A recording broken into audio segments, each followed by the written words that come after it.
Bismillah wa sallallahu ala Muhammad wa ahli baitihi at-tayyibin at-tahirin. Ni kwa jinsi gani, ni kwa namna ipi bibi mtukufu Bibi Fatima aliweza kuilinda wilaya? Tunaposema wilaya tunamaanisha ni uongozi wa kidini na wa kisiasa ambao asili yake ni kwa Mwenyezi Mungu. Mwenyezi Mungu ametuambia katika Qur'an kwamba walii wetu ni nani? Ni yeye Mwenyezi Mungu. Na nani? Na mtume wake. Na aya ikaendelea. Lakini wilaya Mwenyezi Mungu ni ya Mwenyezi Mungu, na akatuamrisha sisi kwamba wilaya yake iko pia kwa mitume wake, tuwatii, wao ni viongozi wetu. Lakini pia wilaya inaenda mpaka kwa mawalii watukufu, kwa maimamu watukufu, na wa kwanza wao akiwa ni al-Imam Ali.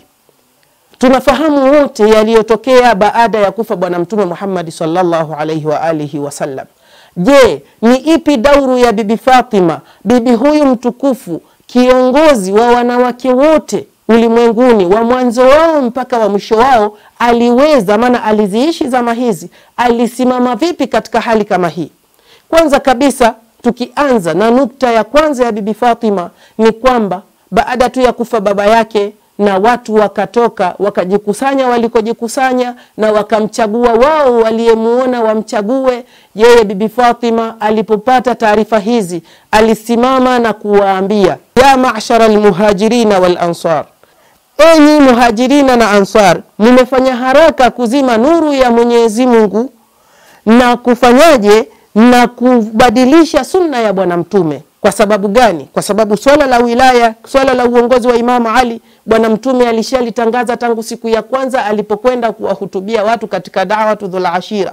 Lakini pia katika mwishoni mwa uhai wake amewaambia watu katika bonde la Ghadir Khum, tukio la Ghadir Khum alishamtangaza wali ni nani baada yake. Kwa hiyo Bibi Fatima maukifu ya kwanza kabisa aliwaambia, baada ya kusikia yaliyotokea, akawafuata akawaambia kwamba mmefanya haraka kubadilisha nini? Kubadilisha sunna ya baba yangu na kuizima, na mnafanya haraka kuizima nuru ya Mwenyezi Mungu. Hakuishia hapo katika kuwatanabahisha, kuwafungua watu, lakini pia alikuwa akienda katika nyumba za muhajirina na ansar, akifika akiwaambia yale aliyojiri, akiwatanabahisha, akiwaonyesha kwamba haki ni ya nani? Haki ni ya Ali, si kama mumewe, la, kwa sababu ni tukio, ni swala la dini, ni swala la Uislamu, na yeye kama kiongozi wa wanawake lazima asimame kutetea haki hiyo.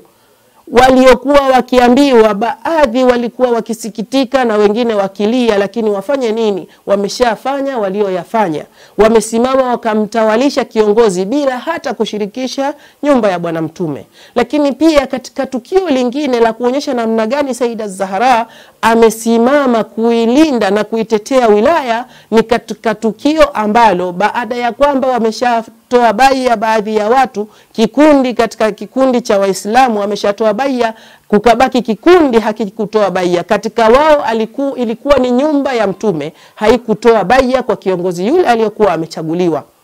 Basi wakatoka, akaamrishwa aliyetumwa aende akamchukue al-Imam Ali kwa nguvu katika nyumba ya bwana mtume, nyumba aliyokuwa akiishi Saida Zahra, Imamu Ali na watoto wao. Amchukue kwa nguvu Imamu Ali aende akatoe kiapo cha utii. Walipofika wakati wanaomba watu watoke, aliyekuwepo mlangoni ni Saida Zahra. Akawaambia, sitaruhusu mtu yoyote aingie katika nyumba yangu bila ya nini? Bila ya idhni yangu.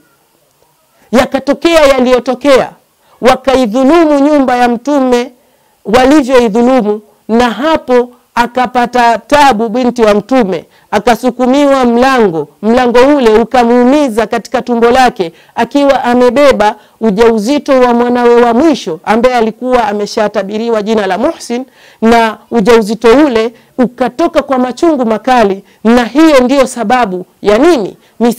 Ndio ilipelekea kifo cha binti huyu wa mtume. Kwa hivyo Saidatu Zahra ndiyo shahidi wa kwanza katika mashahidi wa kuilinda nini? Wa kuilinda wilaya. Suali ndugu wapendwa wasikilizaji, kama ule uongozi ulikuwa ni wa kweli, kwa nini nyumba ya mtume haikuitambua kweli hiyo? na Mwenyezi Mungu nyumba hii ya mtume ameshaitakasa katika Qur'ani.